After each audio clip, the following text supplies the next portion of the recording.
Hi, I'm Decha. I'm English Talker United. In this occasion, let me show you how to make an orange juice.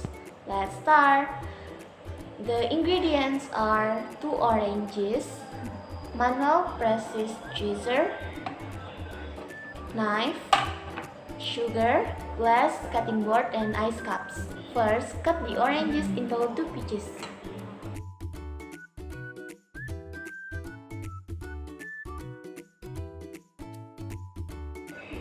Then, press the oranges with manual process juicer.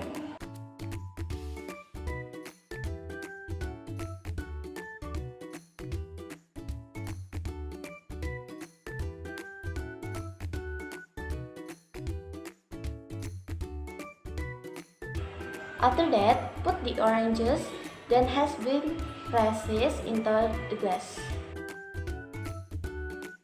and add the sugar.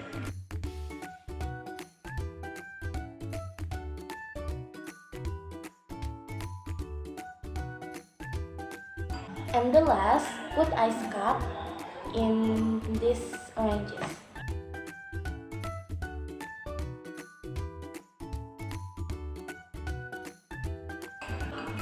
And finish! Wow, it looks so interesting. Let's drink it! It tastes so good. Thanks for watching. Bye bye!